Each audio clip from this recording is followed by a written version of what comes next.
Tonight, one driver blows a stop sign, causes a brutal crash, then keeps driving like nothing happened. Sex.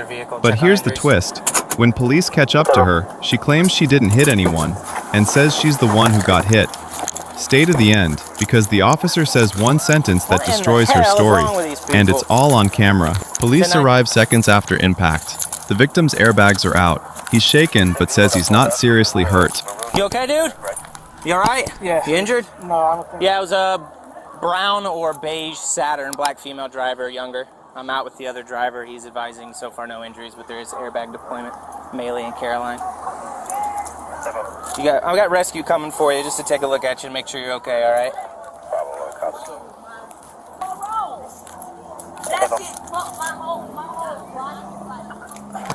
You just getting off of work? Yeah. Heading home, huh? Yeah. Didn't even stop at the stop sign. He tells the officer the other car never stopped at the sign, and didn't stop after the crash either. Did you get hit? Okay.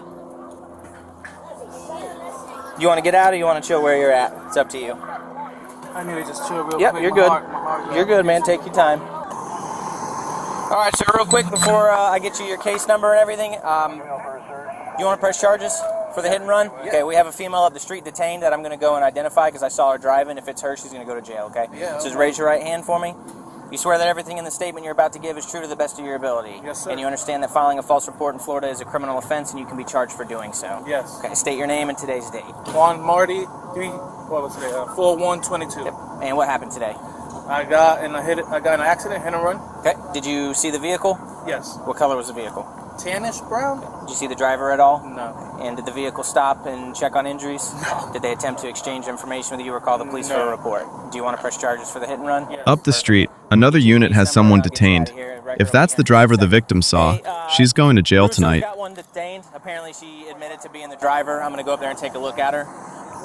If you just want to wait for Wrecker, I'm going to grab him his case number and then he's good.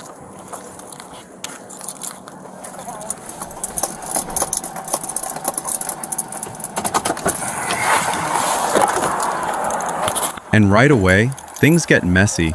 She starts implying she was the one who got hit, like she's the victim. Turn around, put your hands on your back. Turn around, put your hands on your back. Cousin, just relax. Somebody just hit and ran her. You just hit and ran somebody else. Yeah, you did. Sir, somebody hit me. Listen to me. Relax. Lexi, calm down. Let me call Teddy on the phone. 41 Central, 11012. Relax. Relax. Call Lexi. Relax. Mission to guilt. I asked her if she was driving. She said yes. Somebody hit and ran her, and she took off. Can I get up on the call, sister? Yeah. This is my little cousin. Female for a search. Give me a chance. 600 Speedway. The officer reads her rights. This is no longer a simple traffic stop. This is an investigation. Why did you flee the scene?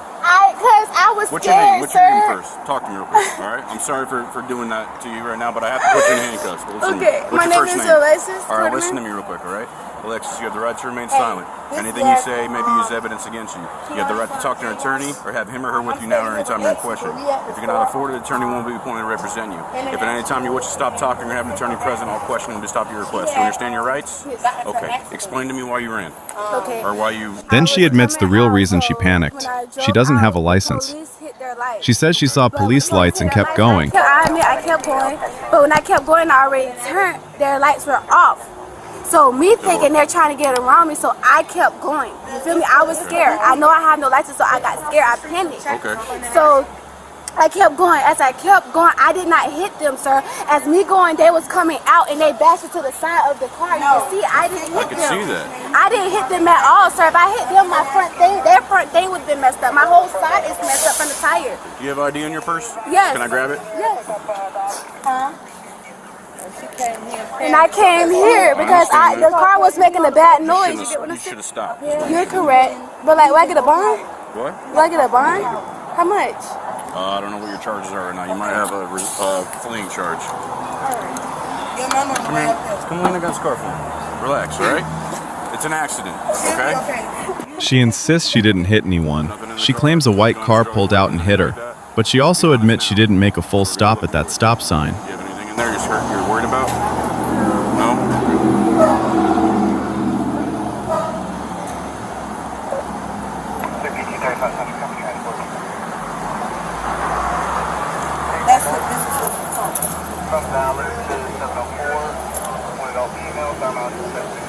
So, you saw the cop lights, and you got nervous because you didn't have a license?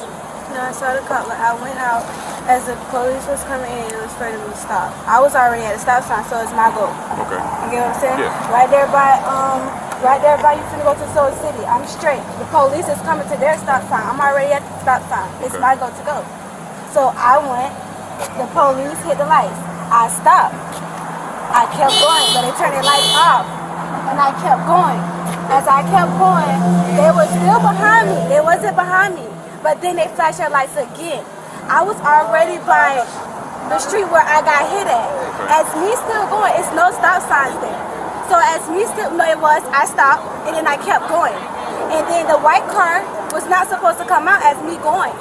So the white car hit me. And that's when I lost control of the car and I grabbed the car back and pressed on the brakes. If I didn't, I would not be here right now. I would have hit the pole. So Did you make a complete stop at that stop sign before you kept going? Yes, sir. You sure? Even if she believes she wasn't at fault, leaving the scene is the biggest mistake.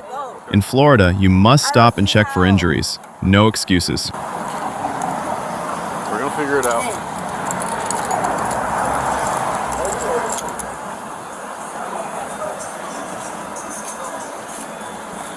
Well, I'm leaving now, but I feel bad because she pulled in and she did tell us to call the police because somebody hit her. Okay. And she was scared. Okay.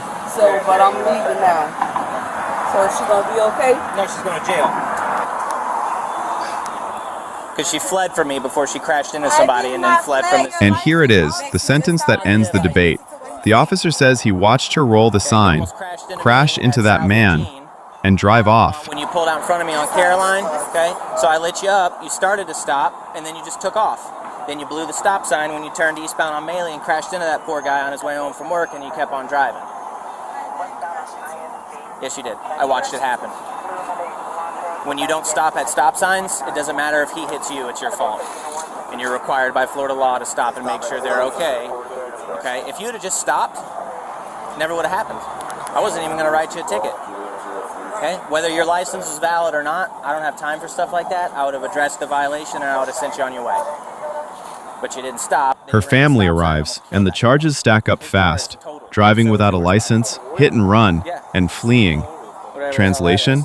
What started as fear just became multiple criminal charges. Use your own tow company, I'm okay with that. Normally, if it's a hit and run, we tow it to our record because it gets held for the investigation. But she's been identified as the driver because I watched her do it. So. I just went out of town. I was going to see my grandbaby. Is it registered to you or it's registered to her? Actually, it's registered to my mother-in-law. Okay. No driver's license? Okay. But the car belongs to me. Okay, that's fine. I'm okay with that. Just because she's been identified, there are no major injuries. I'll let you guys take it. What kind of bond am I looking at? Let's see. She's going to be charged with aggravated fleeing and eluding. Yes, sir. Hit and run with injury. And driving without a license. So her bond, the DWLS is going to be $500. The hit and run with injury will be $5,000, and the aggravated fleeing and eluding will be $5,000. So 10 grand. About $1,500 if you get a bondsman. 10%. Here's the takeaway. Even if you think the other driver caused it, if you leave, you still get charged. Stop, call for help, exchange info. That's it. Okay. Do you want to take her property? Okay. I'm gonna check it real quick just to make sure there's nothing illegal in it because she is in custody, and then I'll let you. You want me to keep it charged and got his paid? She almost killed that guy. His car is totaled. Oh, his car. Completely He totaled. almost killed me. No, you ran the stop sign. Okay. I understand that he hit your car, but you have to stop and yield to oncoming traffic. That come from the car? When you're crossing another street, It's like, when you're crossing another street, you have to stop and wait for oncoming traffic. Not to mention, honestly, your biggest concern right now is the fleeing charge. Because had you not done that, the crash never would have happened. Even if you stopped at the stop sign. That's what's costing the most? The crash. Now it's procedure. Inventory the cash, secure her phone, and transport. The victim goes home shaken, her car totaled, and she goes to jail over a decision made in panic. I probably wouldn't even have written her a ticket for driving. Yeah. I would have just had her pull over. Y'all know, Lena, there's so much going on. Look at the jump that happened yesterday. But when I she know takes all off, that, but see, I didn't know all the rest of that. when she takes off and then But I crashes told into you you somebody, ain't gonna go to jail for no driving my with no hands are tied, and license. he wants to press charges for the hit and run as well. So like, if for future reference, let's say you did stop at the stop sign. Let's say the fleeing, all that stuff, forget about all that. Let's say you were just driving home, you stop at a stop sign, somebody hits you. Even if it's their fault, if you take off, you're still going to get charged for the hit and run. You still have a duty in the state of Florida to stop and make sure that there's no injuries and exchange information or file, even if you're not at home. We'll get you some numbers. Give me a second. Can you unlock it? Thank you. And you had some money in your pocket, so I'm going to count it really quick. Can I get like $40 out of my purse from the girl right there? Do you want your purse to go with you? No, I just want money out of it. Okay. So I can put it on the phone. Well, this is all the money that you had in your pocket. So 1, 2, 3, 4. Yep, give me a second. And then No, you have... keep my phone and talk to Dabo. Tell him what happened. What charge is it to the white one? Yes, the Android one. The Android? So you have $4.29, and you want $40 out of your purse? Is it in a wallet? No, it's just In there? Okay. All right, get in the car and I'll get it for you. All right, let's break down what we just watched, step by step, and keep it factual. One stop sign, one brutal impact, and then a decision that turned a crash into a criminal case. Here's the timeline as it appears on camera. Police arrive to a serious crash scene. The victim's airbags are deployed, the car is heavily damaged, and he's visibly shaken, on his way home from work. The key detail the victim reports is simple. The other vehicle didn't stop at the stop sign, crashed, and then kept going. Then the officer takes a sworn statement. That matters because it locks in the victim's report in a formal way. In plain English, it's not just what someone said, it's a statement given under oath. Up the street, another unit has a woman detained. At this point, the question is she the driver? Or just someone caught near the scene? And that's where the story splits into two narratives. On camera, the detained driver explains she panicked because she doesn't have a license. She says she saw police lights, got scared, and kept going. Then she makes the most important claim. She says she didn't hit anyone, that a white car hit her, causing her to lose control. Now, pause right there.